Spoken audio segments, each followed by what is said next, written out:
Ever had those days where you just wish you would have stayed in bed? No matter what happened, you had all these grand plans, you've been thinking about all the important things that maybe you needed to do, and from the moment that you get out of bed, it seems like everything is just against you. Things are not working out the way you hoped they would. Your conversations that you're having with people are just going over their heads. You're not effective in your work that you do. You show up to work and everything that you do all day long just feels like it's not working out.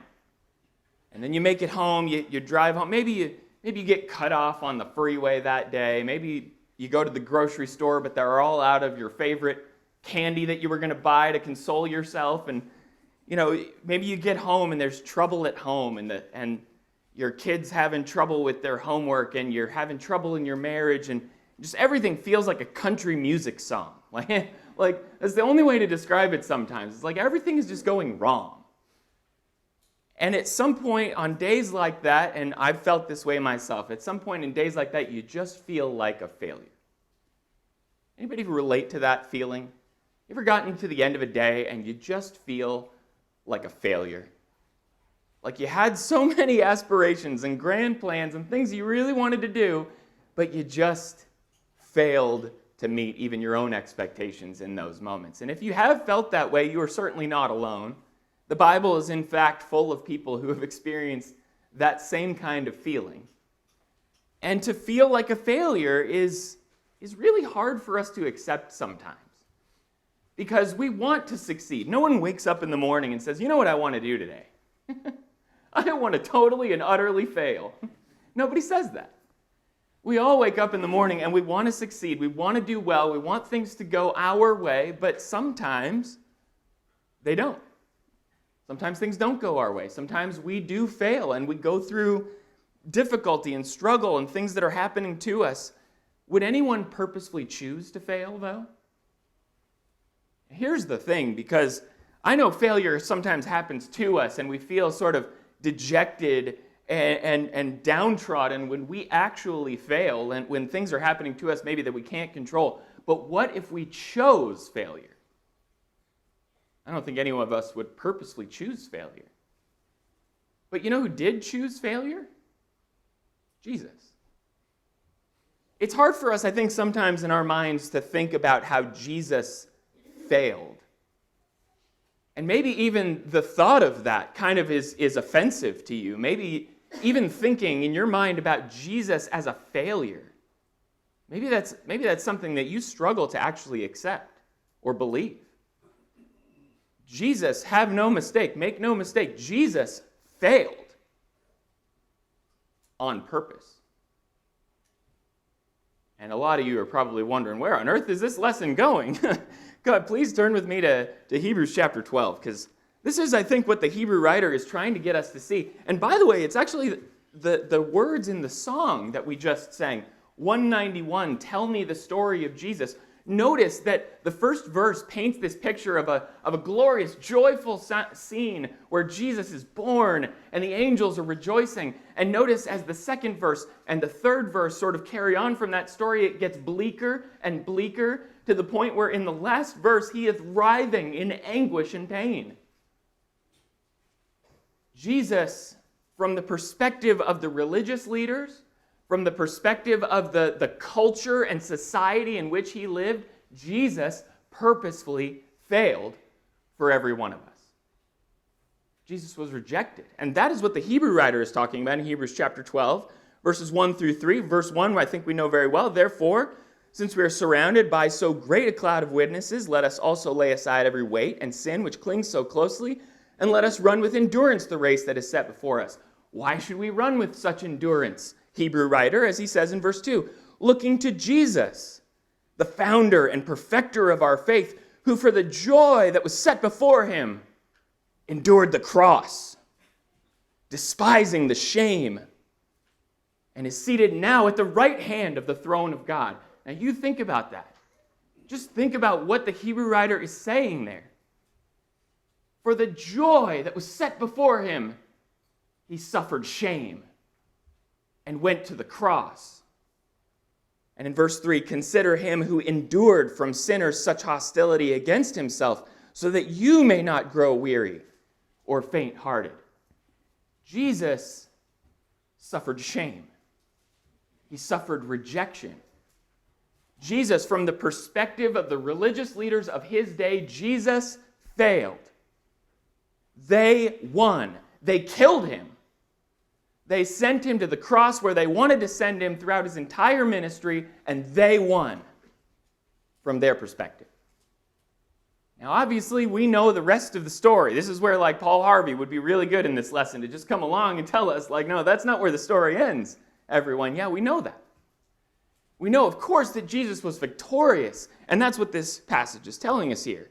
He endured such hostility against himself. He suffered shame. He endured ridicule, but he won. And he's seated now at the right hand of the throne of God, and praise him. But he failed from the perspective of the religious leaders, and he was okay with that. And what I want to ask ourselves this morning is just a few questions thinking along these lines. And the big idea really in this lesson is just to focus on the fact that Jesus Christ, throughout his ministry, was purposefully polarizing during that time 2,000 years ago when he taught, and he continues to demand that we make a choice today. Jesus did not come around saying smooth and comfortable things for people. Jesus did not show up on the scene wearing all the right clothes and saying all the right things so that all the important people, all the religious people, would accept him and welcome him in, and just be overjoyed that he was here.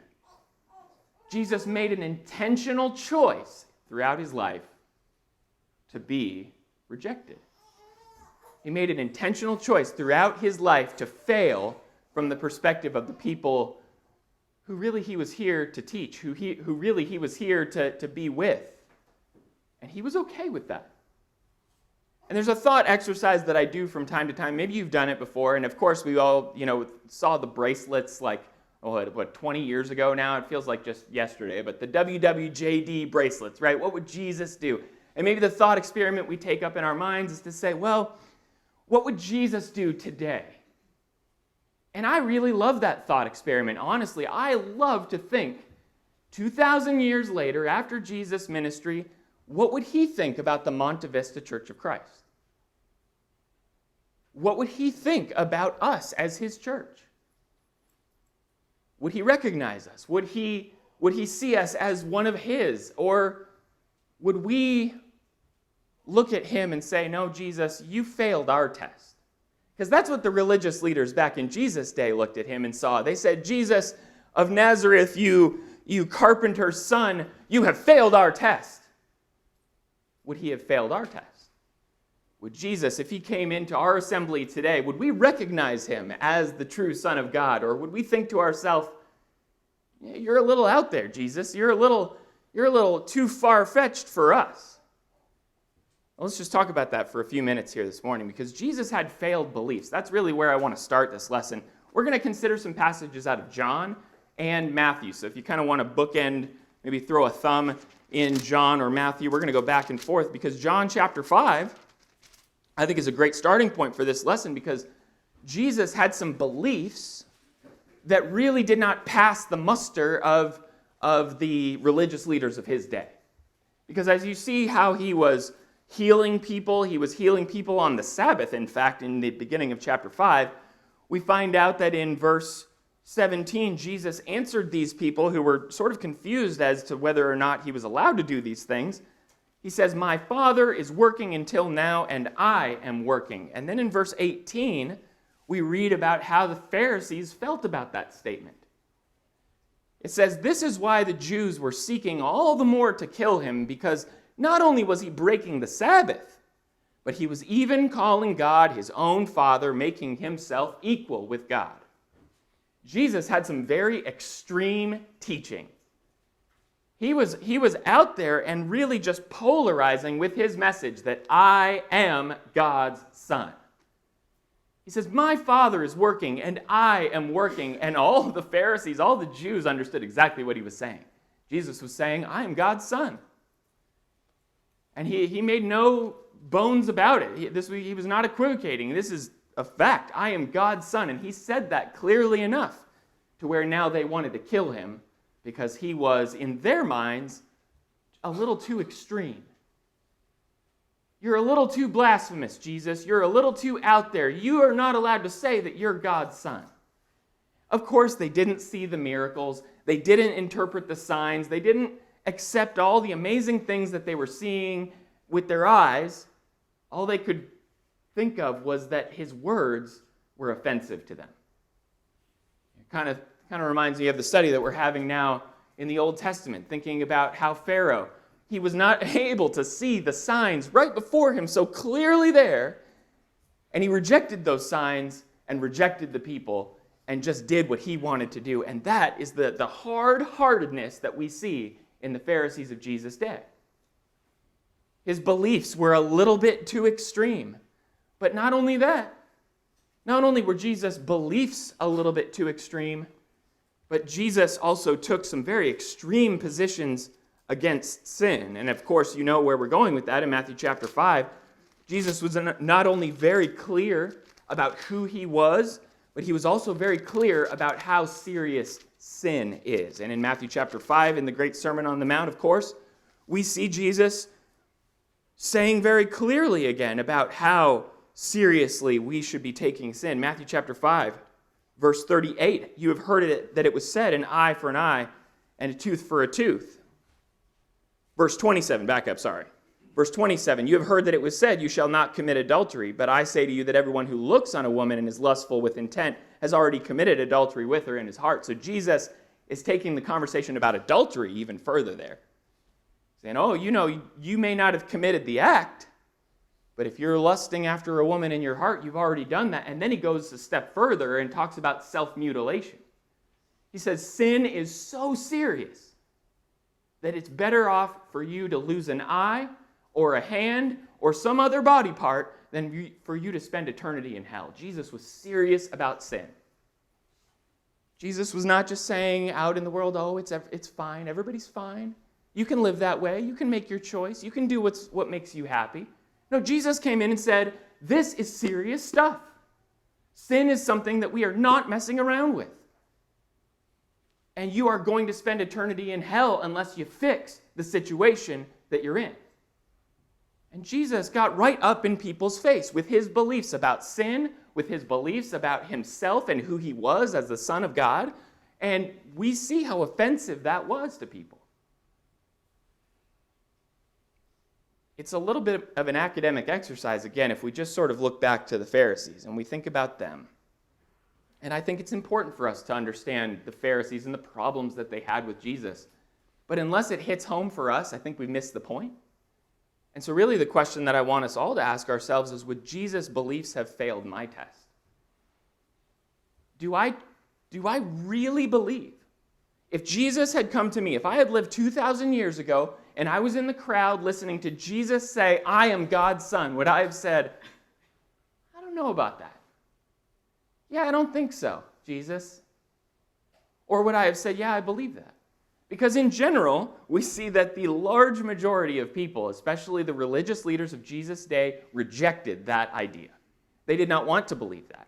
There were a very small number of disciples who actually adopted that idea, believed it to the point where it changed their life, and they followed Jesus as his disciples. There were very few people who accepted that he was God's son. Would I have accepted that he was God's son? Is this the Jesus that I am looking for? Is this the Christ that I have been waiting for? Or would I have been offended by his strong stand about himself as God's son? Would I have been offended about Jesus' strong stand against sin? Would I have said, well, Jesus, of course, I know that we're not supposed to commit adultery, but, it's not looking at a woman, it's not that bad. I don't think you should be so serious, Jesus, about, and you think that I should cut off my body parts to wind up in heaven someday? I don't think so, Jesus. That's a little bit too extreme. And I wonder if Jesus had come into our midst 2,000 years later and he were standing there with us, would he teach an offensive message to us? Would his beliefs step on our toes? Or would he pass our test? Would we say, yes, Jesus, of course, whatever you say, I will do. If you say you are God's son, I believe it. Would he have passed our test or would he have failed our test? In his beliefs and the things that he taught and spoke, but also not only his beliefs, but would his actions have failed our test? Jesus, back in his day, had some very failed actions. A lot of the things that Jesus undertook in his life, not only the beliefs, not only his teachings, but the things that he did throughout his life were kind of a failure in the society that he was in. Again, John chapter 2. In John chapter 2, we find a great story here. And in John's account, John's gospel seems to just indicate that this is like right off the bat, right in the beginning of Jesus' ministry. And if you sort of correlate this story to many of the other accounts in the other gospels, you might get a sense that this is actually later on in Jesus' life. But I want you to imagine, if you're just thinking about this from John's gospel's perspective, imagine not knowing anything about Jesus, not knowing anything about who this guy is walking around saying he's God's son. And what if you saw him walk into the temple with a whip?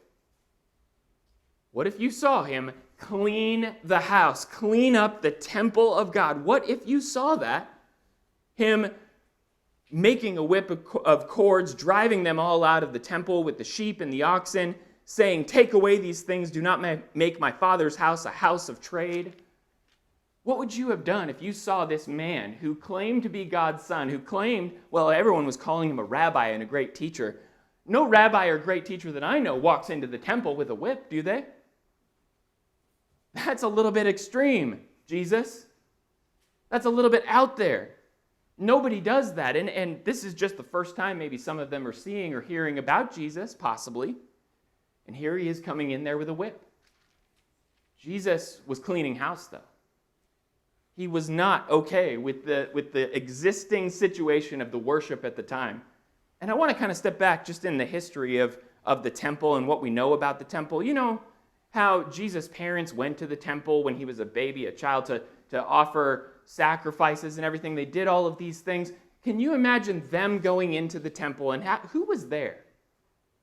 You remember the old people who were there, who were waiting for Jesus, who were rejoicing over Jesus? Imagine these faithful, God-fearing prophets who were there in the temple waiting for Jesus, but watching all the while there was trade going on, while there was exchanging of goods. I don't think this was just a unique event or thing that happened just as Jesus. This was something that it was like the boiling the frog kind of scenario, right? Where like over time they just started doing these things. They started adding these practices. Can you imagine even at Jesus' birth as he's brought to the temple, these God-fearing people, how did they feel about this going on? I don't know, but I have to imagine that a God-fearing, God-loving person is going to look at that and say, this is wrong. But the Pharisees of the day, they just kept it going until Jesus finally came around and said, I'm cleaning house. I am taking a stand. Zeal for the Lord's house will consume me, as all the disciples remembered that great prophecy, and he comes in and cleans house.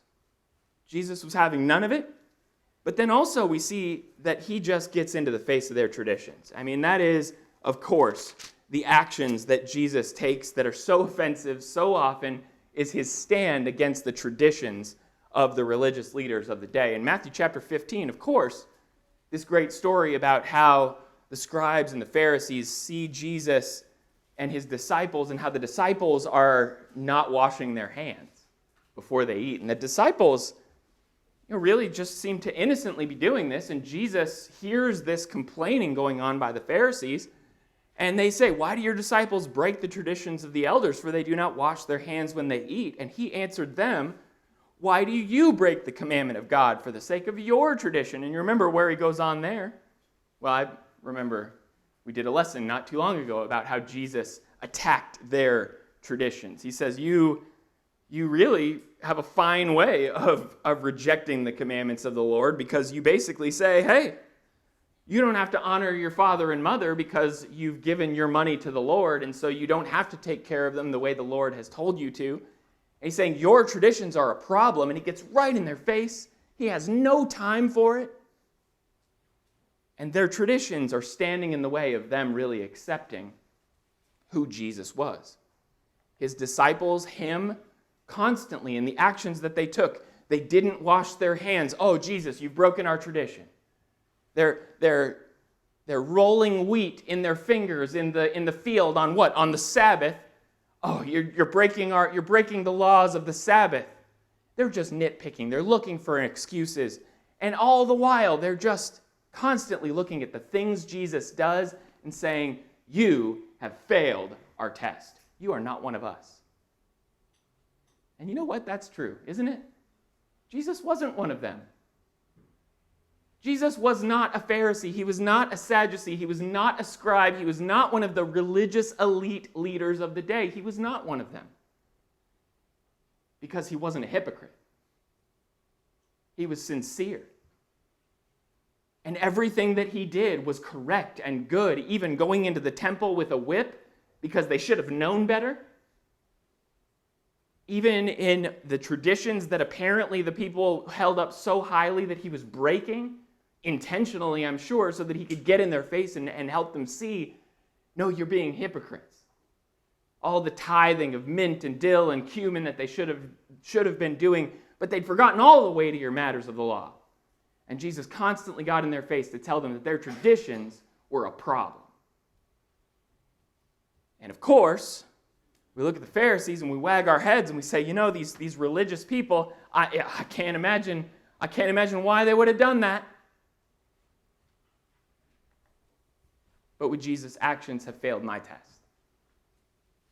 Would my traditions, would the things that I hold up so strongly and importantly, if Jesus were not following my traditions today, would Jesus fail my test? You know, we as the church, we're different people. And that's a good thing. We're peculiar, we're different, we're set apart, we're holy from the world. But sometimes we allow traditions to divide us when they should not. And Sean's done a lot of teaching on this recently. And so I'll just point you back to a lot of the conversations we've had in Bible classes and in recent sermons about traditions, because there are so many things that we could hold up today in our modern 2022 Church of Christ thought processes that could really get in our way if Jesus had come in and not followed those things. What if Jesus walked in the door and didn't pull his peg? What if Jesus walked in and was not wearing a suit and tie? What if Jesus walked in and had a comment to make during the sermon? I don't know. Would Jesus have done that? There are a lot of questions. Would Jesus stand up if there was something that was said that needed to be clarified, or would he have waited until a proper and quiet time to take care of it? I don't know. There are just so many traditions. There's so many things that we put in place, and they are that way for a reason. And we need to be very clear on what is and is not correct, what is and is not binding. And just because someone doesn't do things the way that I would do them does not mean they're going to hell, unless in fact those things are important to make a distinguishment about. I'm not giving you a set of rules here, but I am just helping us to think, would Jesus follow our traditions today? Probably not. I have a friend, this is just a slight diversion. I just want to throw this in here because it's super important to me and I've been thinking about it. I have a friend who continues to remind me over and over again that Jesus was not white. You know that? You realize that? You think about it. We view Jesus. Tell me the story of Jesus. You picture in your mind all of who Jesus is. Was Jesus a Caucasian male? Probably not. Don's shaking his head, so there you go. If you want to take it up with anyone, you can take it up with Don. Jesus was not a white man. He was not going to fit our mold in maybe our mind about who this milquetoast, mild-mannered Clark Kent Jesus was. That's not who Jesus was. And we need to get out of our mind who we think Jesus was and put into our mind who he really is. And would he approve of what I am doing today? Would he approve of the actions that I'm doing today? Would he approve of the cleaning out of the things that don't need to be in my life, in this church, in our community? Would he approve of those things? It's a good question, because as you go to Revelation chapter 2 and 3, it is a great conversation about how Jesus looks to the churches and says, you're doing some things that are good, but I have a few things against you. And it's a question we need to be asking ourselves all the time. What would Jesus say to us? Would Jesus and his actions fail my test? Or would we look at Jesus and say, absolutely, Jesus, I'm willing to follow exactly what you are doing in your life? So finally, and maybe this is the most important, is failed associations. Because I think, of course, that Jesus, probably maybe one of the most offensive things that Jesus did, is stand in the face of really the racism going on at his time. Jesus was not about looking down on other people. Jesus was not about holding grudges against people, and he was not about holding people's sin over their head. Of course, we go to Matthew chapter 9. In Matthew chapter 9, as Jesus reclined at the table in the house, behold, many tax collectors and sinners came and were reclining with Jesus and his disciples. And when the Pharisees saw this, they said to the disciples, why does your teacher eat with tax collectors and sinners? They could not handle the fact that this supposedly religious person was eating with people who obviously were sinners. Maybe one of the most important stories for us to remember as we think about evangelism and going out into the world and teaching other people is that our Jesus ate with tax collectors and sinners. And of course, as he would go on to tell them that he is the great physician and that the one who heals other people needs to be among those who are sick. He came here for them. And it's so important that we remember that Jesus was out there trying to reach the lives of sinners. Would that have been too much for me? I don't know. But then if you think about John chapter 4, again, to this point that we've made a lot of times maybe in some recent lessons, is how Jesus had a conversation with a Samaritan woman. And the Samaritans clearly were not people who the Jews wanted to be around. And of course, as Jesus was there talking to this woman, the disciples come back in verse 27, and they were marveling that he was talking with a woman, not only a woman, but a Samaritan woman alone. But they couldn't even figure out what to say. They were so shocked. They were so flabbergasted that Jesus was talking to a Samaritan woman. No one said, what do you seek? Or why are you talking with her? I mean, they couldn't even bring themselves to ask these questions because they were so shocked that he was doing these things. And of course, we understand that Jesus was reaching all people. He wasn't just reaching the Jews. He wasn't just reaching the religious elite. He was reaching the sinners. He was reaching the Gentiles. He was reaching the people that people hated. And he reaches you and me today, and not just us as religious, nice, well-dressed people on a Sunday morning. He reaches everyone in this valley, everyone in this country, and everyone in this world. And that is something we all need to remember. It is not just for the nice, well-dressed people that Jesus came to this earth to die. It was for everyone. And that changes the way that we think.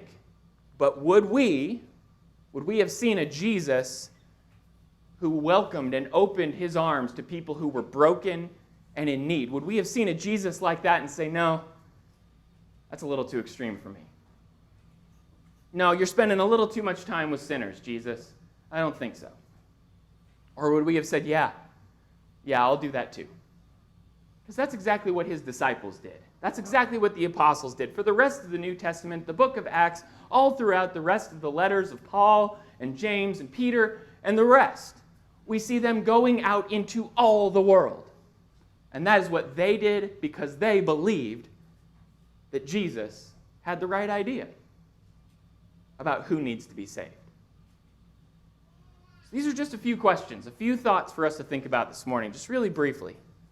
Jesus failed from the perspective of the religious leaders. He failed their tests on purpose so that he could be despised and rejected and would go to that cross where he would die, but that he would be raised again the third day in ultimate victory. seated at the right hand of the throne of God, as we read about in Hebrews chapter 12. That should give us hope. That should give us encouragement. And no matter what in your life, look at Jesus, strip away your understanding of who you think he is, and see him for who he truly was. The failed and rejected one who saved the whole world. And if you're here this morning and you are not someone who has accepted the Lord Jesus Christ, if you are not someone who has repented of your sins, confessed his great name before men, and has not been baptized, then we would love to help you start that journey today. We would love to help you become a child of the Lord's. And remember, you are going to go out into this world, and they are not going to understand you. They are not going to believe you. They are not going to like you, just like they did not like, believe, or understand the King. And that's okay, because if we stand with him, we will be raised with him in eternity. If you're ready to give your life to the Lord, please come as we stand and sing.